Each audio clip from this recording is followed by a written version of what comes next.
Hello guys, तो कैसे हैं आप लोग। आज हम लाए केमिस्ट्री का स्ट्रेटजी वीडियो। पिछले वीडियोस में हमने बात किए थे कि फिजिक्स को किस तरीके से हमें पढ़ना है, किस तरीके से तैयार किया जाए। आज हम बात करेंगे कि केमिस्ट्री को किस तरीके से बेहतर बनाया जाए, तैयार किया जाए। तो सबसे पहले हम बात करेंगे, केमिस्ट्री में 3 पार्ट्स आ जाते हैं। सबसे पहले ऑर्गेनिक, सेकेंड इनऑर्गेनिक, फिर थर्ड फिजिकल। तीनों के बारे में अलग अलग हम बात करेंगे। तो सबसे पहले हम शुरू करते हैं ऑर्गेनिक से, कि ऑर्गेनिक को किस तरीके से पढ़ना है। बहुत सारे बच्चों को परेशानी ऑर्गेनिक में बहुत ज़्यादा होता है, डर लगता है बहुत सारे को कि ऑर्गेनिक को किस तरीके से किया जाए। उसके रिएक्शंस बहुत हेवी लगते हैं। चीज़ हम ऑर्गेनिक से हम शुरू करेंगे सबसे पहले, कि ऑर्गेनिक को किस तरीके से हम तैयार करें, ऑर्गेनिक को किस तरीके से बेहतर बनाएं। तो सबसे पहले हम आपको बता दें कि ऑर्गेनिक में बेसिक पहले बेहतर होना जरूरी है, तब आपको रिएक्शंस आपको समझ में आएगा, याद आएगा, मैकेनिज्म उसका आपको समझ में आएगा।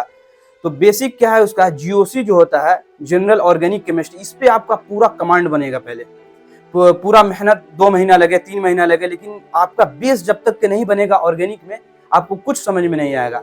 जनरल ऑर्गेनिक केमिस्ट्री में आपका बहुत सारी चीजें आ जाता है। इस तरह सबसे पहले IUPAC, इसमें नोमेनक्लेचर है, ये आपको आना बहुत जरूरी है, इसमें ज्यादा से ज्यादा टाइम दिया जाए।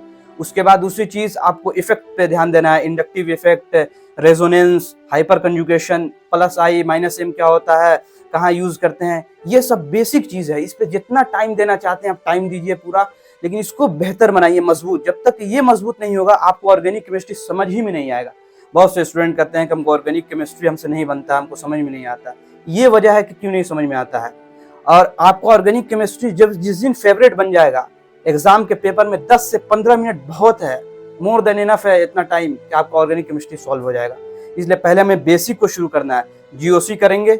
उसके बाद जब जीओसी आपका मजबूत हो जाएगा, बहुत स्ट्रांग, उसके बाद हम चैप्टर वाइज चलेंगे। पूरा नहीं पढ़ेंगे कि जीओसी 2 में टीचर्स क्या करते हैं कि पूरा पढ़ा देते हैं, पूरा हमें नहीं पढ़ना है। अलग अलग चैप्टर वाइज, हाइड्रोकार्बन, फिर हेलो एल्किन, उसके बाद अल्कोहल फिनॉल, चैप्टर वाइज करके हमें पढ़ना है ऑर्गेनिक में। तब आपको ऑर्गेनिक में आपको मन भी लगेगा और बेहतर आपका ऑर्गेनिक होगा। ये एक बेहतरीन तरीका है ऑर्गेनिक केमिस्ट्री को तैयार करने का, कि सबसे पहले आपको बेसिक को मजबूत करना है, उसके बाद आप चैप्टर वाइज पढ़ना शुरू कीजिए। तो गाइज, अब हम इनऑर्गेनिक की बात करते हैं। ऑर्गेनिक हो गया, अब इनऑर्गेनिक की हम बात करते हैं कि इनऑर्गेनिक केमिस्ट्री को हमें किस तरीके से तैयार करना है। तो इनऑर्गेनिक केमिस्ट्री तो एज समझ लीजिए कि बायोलॉजी है, कि आपको इसमें याद करना है, कुछ ज्यादा समझने का तो है नहीं इसमें। देखिए, बहुत सारे चैप्टर को तो डिलीट भी कर दिया गया, सिलेबस से निकाल दिया गया, बच गया बहुत कम चैप्टर। इसी से सवाल आपके बेहतर सवाल अब बनेंगे, अच्छे सवाल बनेंगे।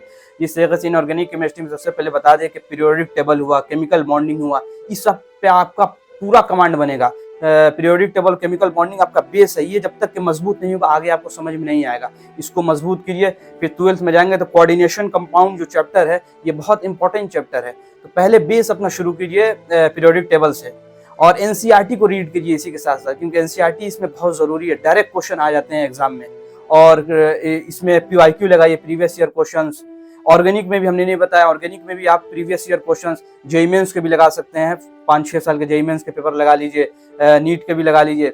इस तरीके से आपका इनऑर्गेनिक आपका स्ट्रांग हो जाएगा। तो एनसीईआरटी को नहीं स्किप करना है, टीचर्स के लेक्चर देखने हैं, और इसी तरीके से इसको कवर करते जाना है हमें आसानी से। तो दोस्तों, अब हम फिजिकल केमिस्ट्री की हम बात करते हैं, फिजिकल केमिस्ट्री को किस तरीके से किया जाए।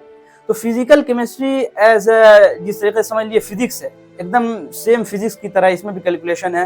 तो फिजिकल केमिस्ट्री कुछ ज्यादा टफ नहीं है, इसमें से 1-2 चैप्टर ही है जो बहुत ज्यादा टफ माने जाते हैं, जैसे इक्विलिब्रियम हुआ, इलेक्ट्रोकेमिस्ट्री हुआ, बाकी सब आसान चैप्टर्स हैं। फिजिकल केमिस्ट्री को फिजिक्स की तरह लेना है, लेक्चर्स लगाने हैं हमें, PYQ लगाने हैं इसके अंदर।